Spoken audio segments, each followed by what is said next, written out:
Assalamualaikum warahmatullahi wabarakatuh. Jira jirtu daawwattootaa fi hordoftoota bilisootii fi shama akkam jirtu. Egaa bilisootiifiin akkuma beekamu qophii ilee garagaraa isin biraan gahaa turuun beekamaadha. Haaluma wal fakkaatuun har'aas qophii addaa gaaddisa marii irratti haala Oromoo fi Oromiyaan keessa jiruun kan wal qabatu ilaalchisee qophii gaaddisa marii irratti isuma nama tokko qarree bilisummaa Oromoo takkaa qabadheen isiniif dhiyaadhee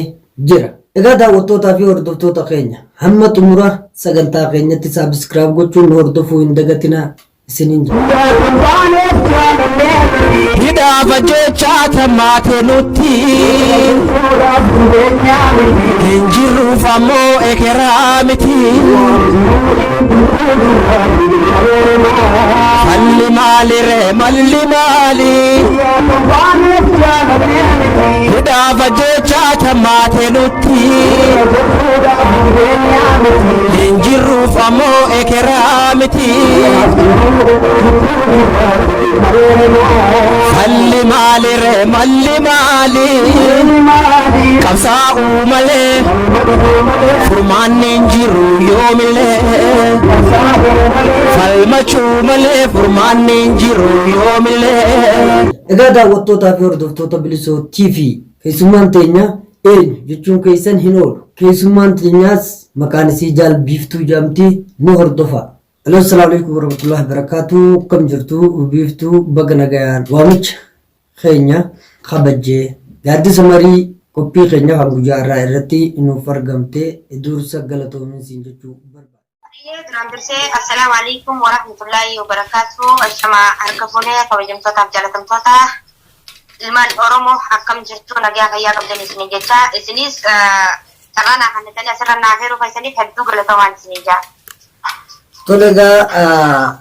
jaalateenya maqaa keetis asumaan daawwattoota keenyaaf ibsii gaagara sagantaa marii keenyatti deemaa jechuudha. Hayyeegaa maqaa kiyya kumaatti ibsitee Jaal Biiftuu naan jedhani akkanuma. Tole Jaal Biiftuu marii keenya kaarraa marii keenya keessattis haalli mariin jiru gaaddisa marii gartee falaa fi mala Oromoon yeroo ammaa keessattuu haala qabsoon teenya gaa irra jirtu dhaloonni Oromoo guutumaa guututti ni beeka. Egaa Jaal Biiftuu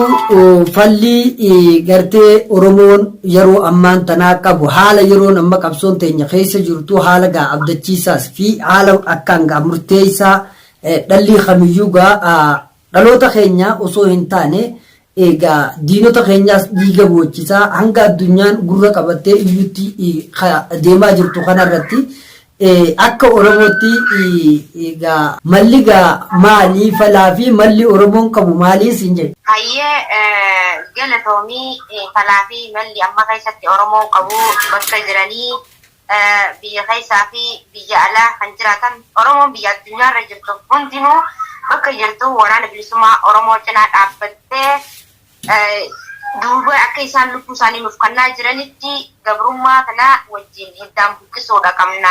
Yoo akkas hin taane falli tokko hin jiru. Yoo bakka jirrurraa wal ijaarree biyya keessaa fi biyya alaatti waliin lallabnee waraana keenya duubaa kan dhaabbannu taate yeroo gabaabaa keessatti gabrummaa hiddaan buqqisnaa jennee yaannaa. Yoo maantaan ammoo waraana bilisummaa Oromoo qofarratti yoo waan kana eenyu taate falla tokko hin argannu. Yoo nuti duuba hin dhaabbanne waraanninis duuba dhaabbachuu fadhaa, jajjabeessuu fadhaa, deeggaruu fadhaa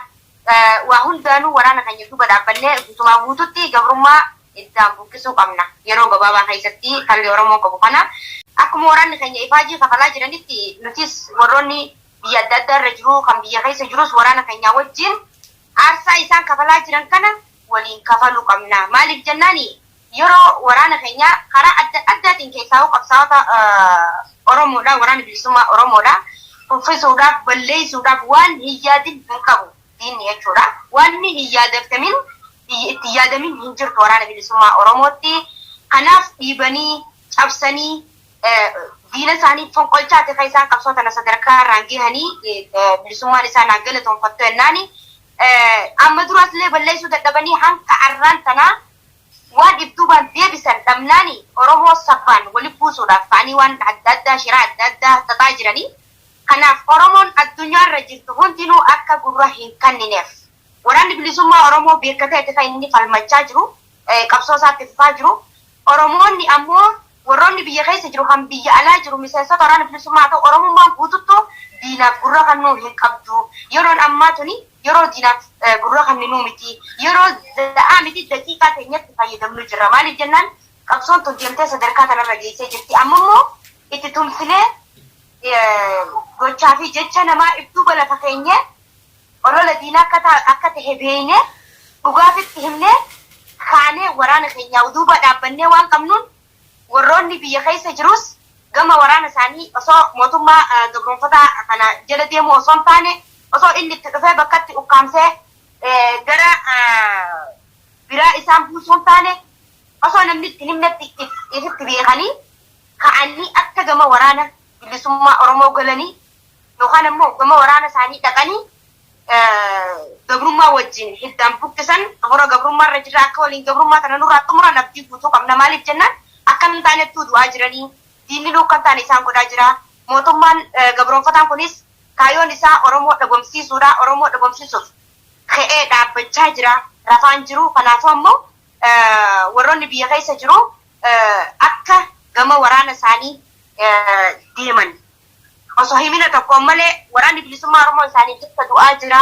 nuuf jecha du'aa jira nuuf jecha lubbuu isaanii laman dhalatanne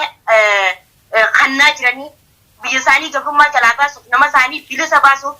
kaanii ifaajaa jiranii isaanis diinaa wajji dhaabbatanii nama ifiirratti diina ta'uu osoo hin taane diina jalaa gurra cufatanii karaa barbaachisaa ta'een waraana bilisummaa Oromoo qunnamanii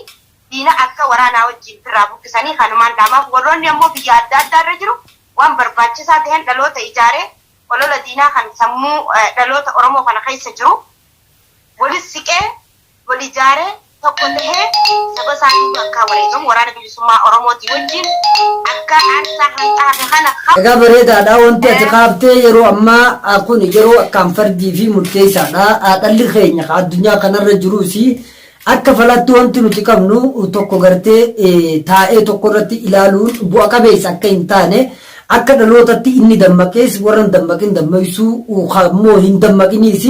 bakka jiru qabsoo isaa iyyafatee gartee qabsoo isaa faana bu'ee akkuma kaleessaa agaa jenne tokkummaan nuti kaleessumaa tokko taanee dhalanne waan ta'eef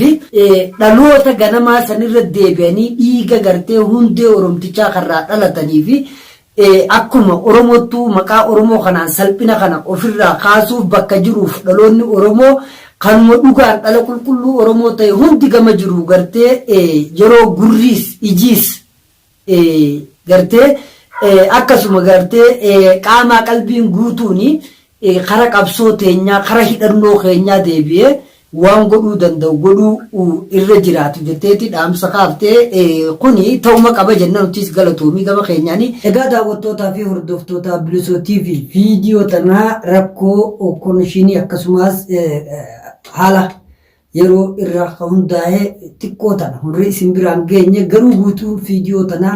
akka itti aanutti isiniif dhiyaata hamma qophiilee sagantaa teenya birootiin walitti deebinutti Bilisoo TV share like subscribe gochuudhaan nu hordofaa isinii jedha.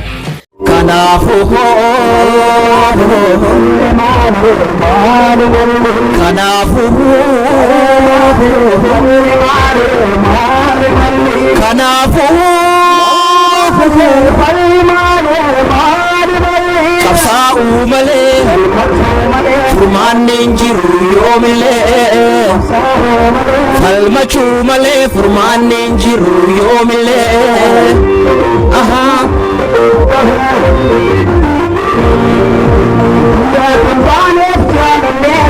hidhaafa jechaa tamaate nutti hin jirruuf ammoo ekeraa miti falli maalire malli maali hidhaafa jechaa tamaate nutti hin jirruuf ammoo ekeraa miti falli maalire malli maali qabsaa'uu malee furmaanni jiru yoomillee falmachuu malee furmaanni jiru yoomillee